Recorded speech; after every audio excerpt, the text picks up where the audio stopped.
ভাই মাথা খারাপ, অনেক কথা বললে যেগুলো আমরা আপনারা দাঁড়িয়ে যান, বাথরুমের পেছনটা আগে ওদিকে ঘুরে আসুন, এসে যাবেন। জলটা নিয়ে এটা হচ্ছে দেখুন, কখন এদিকে আসবে না, এদিকে সব যাচ্ছে। এটা হচ্ছে অফিস ঘর, এখনকার যুগের পুলিশ ক্যাম্প, পুলিশ থাকে। এই ঘরটা দেখুন লম্বা বড় চড়াই সরে রান্না। তখনকার যুগের তো কোনো মানে যে রাজারা যে খেতেন, হ্যাঁ তারা তো আর এখানে খাবেন না, তারা ডাইনিং টেবিলে খেতেন। যারা কাজ করতো কর্মচারীর জন্য রান্নাঘরটাকে তৈরি করা। এখানকে তখনকার যুগে 250-300 জন লোকের জন্য রান্না হতো। এখন এদের বংশধররা বেঁচে আছেন, কলকাতায় থাকেন সঞ্জয় দুগার বাহাদুর, তিনি আসলে পরে ঘরটায় থাকেন।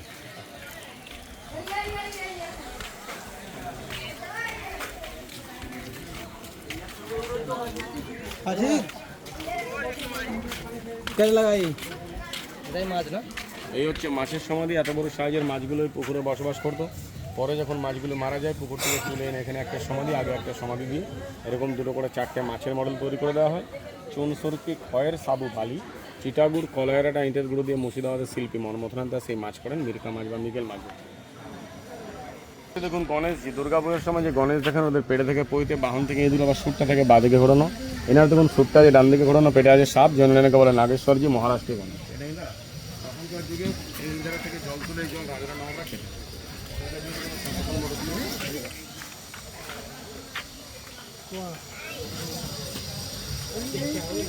সামনের যে উঁচু গোল জায়গাটা দেখছেন ওটাকে বলছেন নাচমহল। চারি সাইডে রয়েছে লোহার পিলার, পিলারের ওপরে এবং চারিদিকে একটা বেলজিয়াম গ্লাস দিয়ে ঘেরা ছিল, কাঁচের ঘর। কাঁচ দিয়ে ঘেরার কারণ ছিল একটাই, ভেতর থেকে বাইরের লোককে দেখা যেত না, বাইরে থেকে ভেতরে কোনো লোককে দেখা যেত না বলে বেলজিয়াম গ্লাস দিয়ে ঘেরা ছিল। ওপরে বড় বড় ঝাড়বাতি ঝুলতো, চর্বির মোমবাতিতে আলো জ্বলতো। হীরাবাই আসতো লখনৌ থেকে, যার হাইট ছিল 6 ফুট 2 ইঞ্চি। তখনকার যুগের এক রাত্রি নাচার জন্য লাগতো 5000 সোনার কয়েন, যার মূল্য এখনকার যুগের 5 কোটি টাকা। ছিল নাচমহল, ভেঙে গিয়ে হয়ে গেছে ফাঁকা মহল। নিজে দেখুন চাষমহল, আসার সময় পারলে ওপরে উঠে একটু দেখে বেরিয়ে আসে। হীরাবাই বলতে কে? লক্ষ্মীর বাইজি। এটা হিরাল ভৈরবজি। ভৈরবজি মানে শিবের একটা অংশ। পুকুরের ওপরে ভৈরবজি বসে রয়েছেন, পুকুর হচ্ছে ভৈরবজির বাহার। এই মূর্তি দেখতে গেলে পাবেন ওই উত্তরপ্রদেশ কাশী বেনারস মন্দির। এটা দাদাবাড়ি, এদের গুরুদেবের ঘর। তখনকার যুগে তো স্কুল কলেজ ছিল না, তাদের ছেলে মেয়েদেরকে এখানে পাঠানো হতো শিক্ষা দীক্ষা নেওয়ার জন্য। শিক্ষাগুরু ঘর দাদাবাড়ি।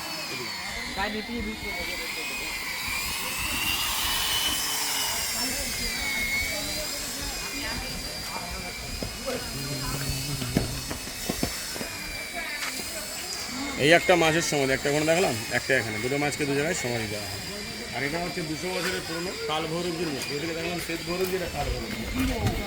আর এগুলো নতুন করে তৈরি করা শ্বেত ভৈরবজি, কাল ভৈরবজি নতুন এখানে আছে।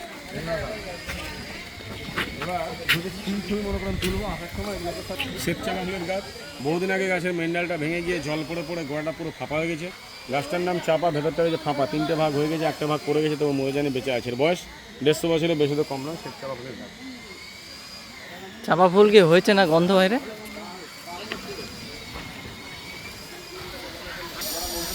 ওখানে গিয়ে জুতো খুলে মন্দিরে ঢুকবেন। আদিনাথজি, পরেশনাথজি, মহাবীরজির মন্দির দর্শন করে দুদিকে দুটো মূর্তি জয় বিজয় দেখে পুরো মন্দির চত্বর ঘুরে এদিকে বেরিয়ে আসবেন।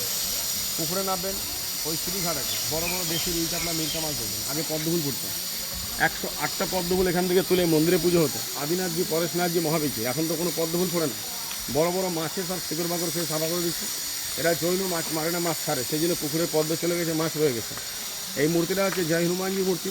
কে তৈরি করেছিল বা কত সালের পুরনো কেউ বলতে পারবে না। 1962 সালে পাশের জমিতে চাষ করতে গিয়ে লাঙলের ফালে পাওয়া যায়।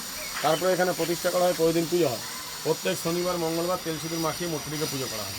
আমাদের দ্বারা এই পর্যন্ত গাইডের কাজ আর কিছু নয় বোঝানো। এবার আপনারা মন্দির থেকে ঘুরে এটা দিয়ে ব্যাক করবেন, যা খুঁজি ছবি টবি তুলে লাস্টে ওই পুকুরে নেমে কালরিং মাছ দেখে চিড়িয়াখানা থেকে বেরিয়ে এই পুকুরে কি আছে? মাছ ওই যে সুরঙ্গ পথ দেখালাম তার উল্টো দিকে। ঠিক আছে।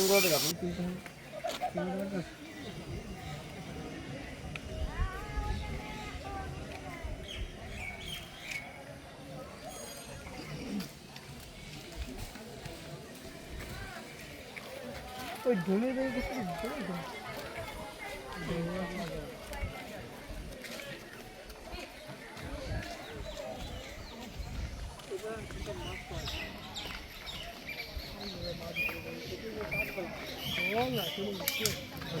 এটাই মানে সেটা না, সেই যে বড় মাছ তো মানে সেইখানে না, এইটাই। হ্যাঁ এইটাই, এটা পদ্ম হতো না, এটা পদ্ম বলতো।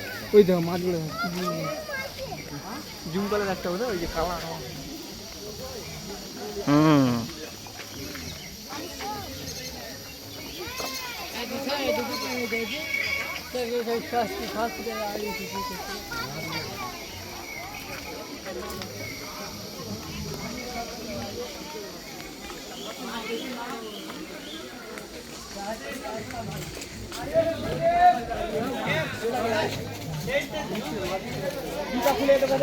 চ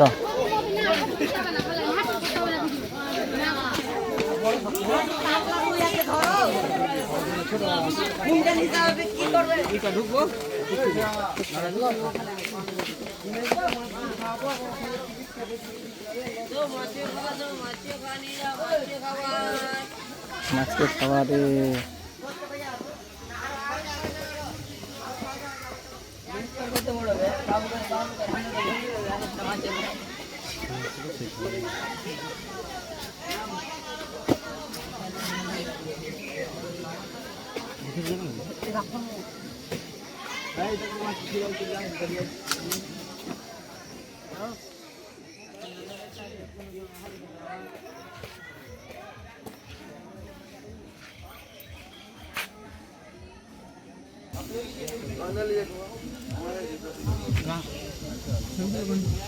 पानी है कहीं